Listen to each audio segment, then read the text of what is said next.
This lesson for our Cornet Project class is addressed a title that is simply text or talk, speaking of instant expertise and false authority, or as I like to coin the phrase, texter or talker, especially in light of today's use of text. The talker's presumption, our own mental constructs, he claims, are our knowledge. Human beings are becoming Gnostic creatures, constituting themselves, determining their universe by symbols of their own making.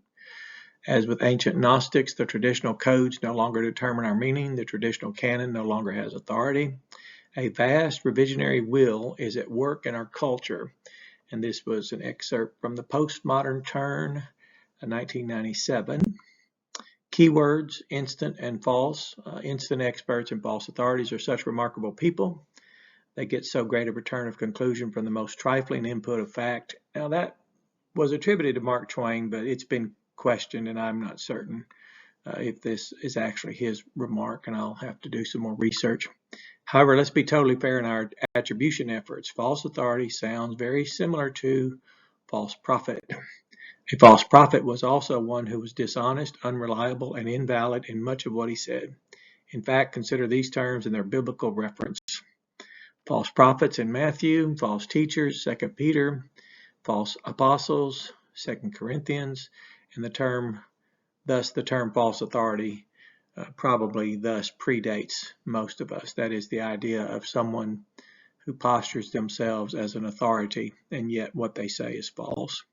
Fake curriculum is a composite of mental constructs, that is bookless, silent, informal. I sometimes refer to it as formed categories. It's more of a formal expression of what we would otherwise call jargon.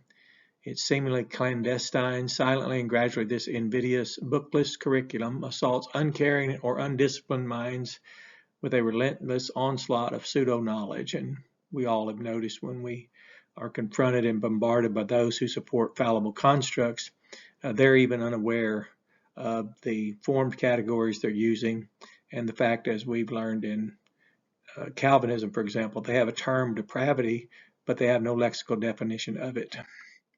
The false authority thesis, assumed knowledge undetected is preferable to knowledge acquired and detected. The syllogism, its logic, a form of deductive reasoning consisting of a major premise, a minor premise, and a conclusion. For example, the rate of information onslaught is unmanageable. We call it content overload or cognitive overload for everyone. So it says the rate of information onslaught is unmanageable for everyone. Since everyone knows little, a few can pretend to know lots. Therefore, a few liars spreading pseudo-knowledge, knowledge assumed rather than learned, can convince a lot of truthful believers that wrong is right, rhetoric is research, opinion is fact, and false choice is decision-making. So how do we expose the false authority, this instant expert? Incidentally or intentionally, a genuine authority knows what he is texting about. That's why we adhere to the principle that Jesus taught, that you've heard it said, but this is what's written. So we're prepared to document it through supportive research, confirmed history of relevant experience, and/or fallacy-free logic.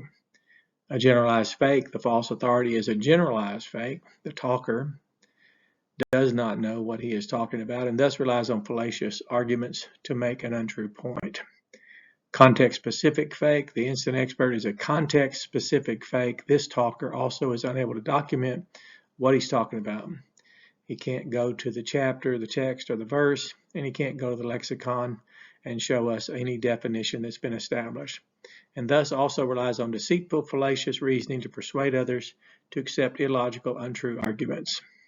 And that's the end of our first lesson on text or talk. This is the first part of 2, and you have a blessed day as you enjoy this lesson.